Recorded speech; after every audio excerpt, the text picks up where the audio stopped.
guys, what's up? I'm CJ and welcome back to my galaxy. Today we're talking about everything to do with Mags, her games, and whether or not she knew Lucy Gray. I haven't heard a lot of people discussing Mags and her involvement to do with Songbirds and Snakes and the original Hunger Games trilogy all that much in the fandom since Songbirds and Snakes came out. I have heard theories here and there in the same way other minor characters get like little theories about them, but I thought I'd discuss the plausibility of... I have my Songbirds and Snakes book right here with two little tags for quotes I'm going to read later. As I was saying, I thought I'd talk a little bit about her involvement in the games and being a rebel and Lucy Gray in general to see, you know, we're going to debunk it a little bit. But first, to be able to do that, we have to discuss Mags, her games, what games she was in, and where she as a character stands in the capital, the districts, just in the story in general. You know, what did she know? What could she have known?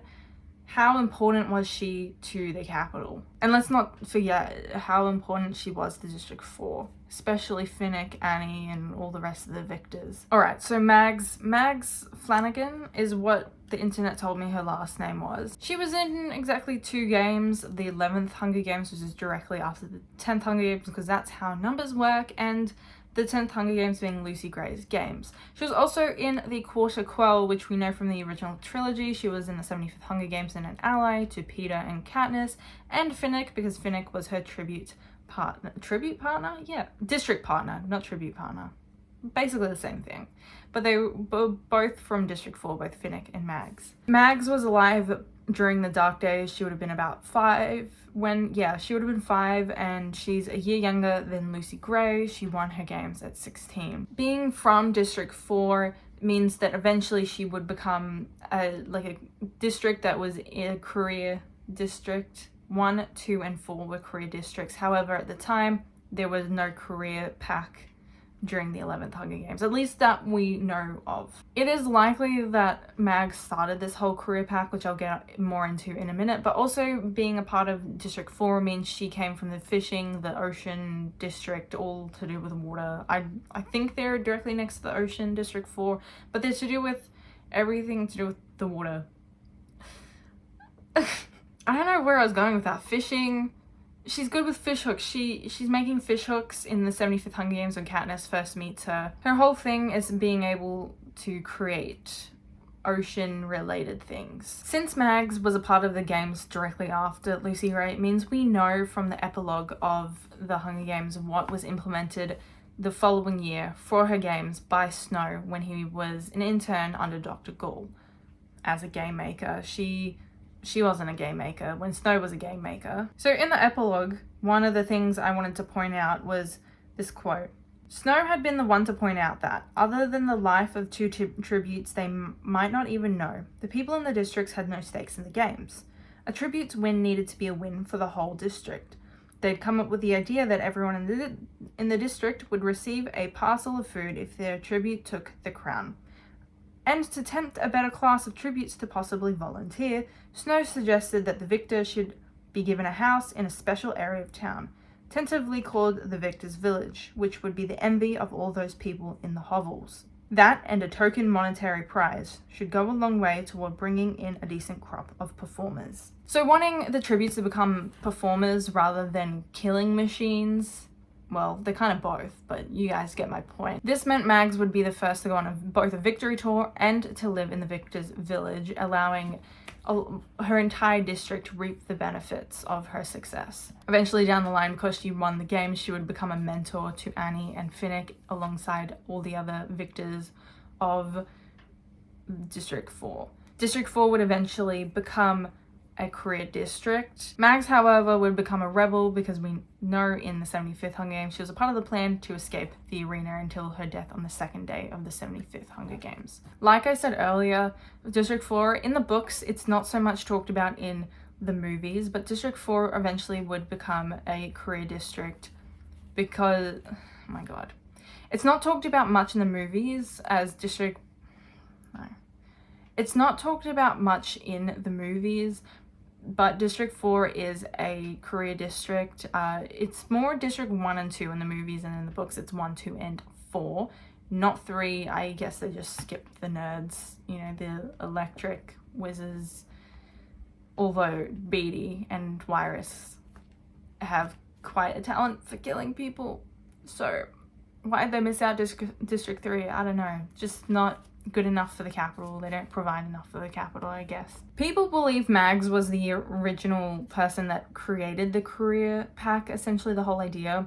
But I've also seen another thing that I personally agree a little more on, is that Coral and Mizzen were the start, and mostly Coral were the start of the career pack. In both the movies and the books, Coral and Mizzen are ruthless killers and are very much strong competitors in the Hunger Games, in the 10th Hunger Games. The reason I think Coral and Mizzen were the start rather than Mags, or at least Mags carried on the legacy, was because they're likely to have known each other. They were both from District 4, obviously, and they were likely to know each other personally. Whilst it's not stated that they actually knew each other, because we don't get much about Mags at all in Songbirds and Snakes. We don't hear about her, and we don't hear about her eventual games much in the original trilogy. District 4 would know Coral and Mizzen simply from the Reaping, but it doesn't necessarily mean that they knew each other personally. But it is my personal belief, I'm saying personally, again, that Coral at the very least was friends with Mags. And that would mean that Coral and Mags had an idea that if they were reaped into the Hunger Games, that they would have a plan, like how would we survive the Hunger Games best? And that would be to create a group of people, and out of all the tributes, to kind of gang up on the weaker tributes. And as ruthless as it sounds, that is what Coral's character was like, and she did create that. Especially, we see them creating the group of career, not known as career tributes yet, but career tributes when they go to visit the arena in the movies, when they recruit Treach, but not Lamina. It is my personal headcanon that Mags and Coral knew each other, and that Mags carried on the legacy for Coral and Mizzen after the 10th Hunger Games, and then she created a career pack knowing that her best chance at survival would be to create a group and go after weaker tributes. So how does all this information mean that Mags knew Lucy Gray? I'm so glad you guys asked, because I have some dot points saying both the reasons why she would not have known her and why she would have known her. So here's some book evidence for you guys. This is Snow's internal monologue in Songbirds and Snakes. It turned out the enlisted only had access to one television in the rec room, and the reception proved so poor it was rarely on. Perhaps the celebrity had only extended to the academy and a handful of unemployed in the capital who had time to follow the drama. This quote tells us as readers that most of the districts since the Dark Days, especially because of the war, that they are too poor to own TVs, and that the capital doesn't extend the expense of running power in the districts, especially not 12. But we're not talking about District 12, we're talking about District 4. We're also told that most people only watch their own respective reapings. And later on in the same area we're told about who would remember Lucy Gray. The capital would forget her, the districts barely knew her, and District 12 had never accepted her as one of their own. In a few years, there would be a vague memory that a girl had once sung in the arena, and then that would be forgotten too. For this theory, it is important to note the quote, the districts barely knew her. Mags likely knew Coral and Mizzen at least a little bit. However, it's a little more difficult to prove that she would have seen the Hunger Games, the 10th Hunger Games, televised. Aside from maybe the odd clip, she likely didn't even know who the winner was, or that there was one winner at all, seeing if she saw a clip of the snakes engulfing all the tributes. Maybe she didn't even know there was a winner at all. All Mags knew was that Coral and Mizzen did not return back to District 4. It's my personal belief that Mags didn't know about Lucy Gray, but that doesn't mean she didn't find out about it later after her own games. You know, we've all heard like a rumor that we've eventually gathered enough information about to assume that something has happened in whatever event in our lives. And that's what I personally think happened with Mags. She was not removed enough from the 10th Hunger Games to have not heard people talking a bit about the Lucy Gray girl who'd won the 10th Hunger Games. Like Snow said in the quote I read out, the capital people would eventually forget her, but that doesn't mean the capital people would have forgotten about Lucy Gray soon enough for Mags to not hear about her. Even Pluribus, I think that's how you pronounce his name, the guy who Snow spoke to and would trade things with, Even that guy knew about Lucy Gray, and I wouldn't be surprised if Snow used Pluribus. I don't know how to pronounce his name. I'm sorry, I'm not going to say his name anymore. That guy is now his name. Snow likely would have used the Pluribus, that guy, whatever, you know what I mean, as kind of a pawn to be able to manipulate his way to the top. And I wouldn't be surprised if Mags got involved in that whole world herself. And if they all knew about Lucy Gray, it's likely that Mags heard about her eventually from someone. Even then, if Mags eventually became a rebel, who's to say she didn't know Tigress as well? I think it's more of a discussion whether or not she knew Tigress. I don't think Tigress would have forgotten about Lucy Gray. So if Tigress and Mags were both rebels and knew each other, then I would say Mags heard about her from Tigress to have the memory of Lucy Gray live on. And I'm sure that Tigress would have, after the war, after the 75th Hunger Games or 76th Hunger Games, Tigress would have followed Snow's execution with Lucy Gray's legacy, her story. She would have revealed the story to everyone else. And I wouldn't be surprised if Snow blackmailed Tigress into keeping Lucy Gray's, the secret of Lucy Gray being alive or being killed by Snow a secret, and he would have blackmailed her with that, essentially. With that big of a secret, with that big of a games, with the 10th Hunger Games being the step towards the modern Hunger Games that we knew in the original trilogy, it's likely that people would have not have forgotten Lucy Gray as easily as Snow would have made it out to be by the time we get to the 75th Hunger Games. We have to remember Snow is a biased narrator in the same way that Katniss is. Snow just would have killed the people who were just the biggest threat of revealing his secret. And since Mags likely would have heard rumors about it, she probably would have been one of his first targets.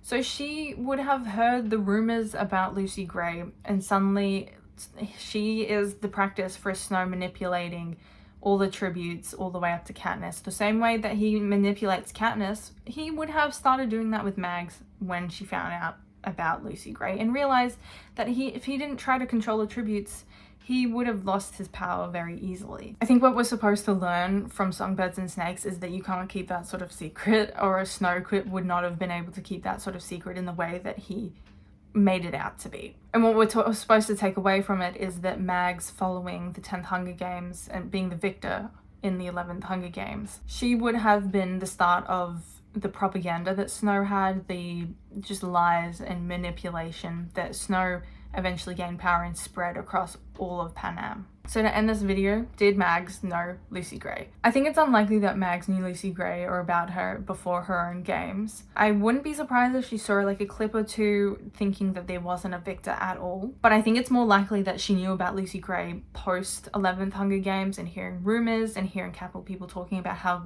good the 10th Hunger Games were, because Capitol people would have still been talking about it. It just wouldn't have been as big as it was by the time we get to the 74th, 75th Hunger Games. Mags was simply the start of Snow's manipulation tactics, and was likely, while he was interning as under the Game Maker Dr. Gall, he began learning how best to manipulate tributes and keep them in line, keep them in control, in order to control the whole of Panem. Which, you know, maybe that was President Ravenstill's downfall compared to Snow and Snow's rise to power.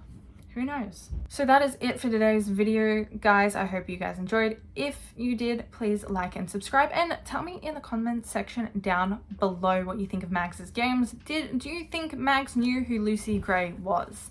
I want to know what you guys' opinions are on Mags. I also want to know if you guys think she was the start of the career pack, or if Coral and Mizzen were. I would love to know that. Once again, I hope you guys enjoyed today's video, but until the next video, I have been CJ, and I'll see you guys in the next video. Bye!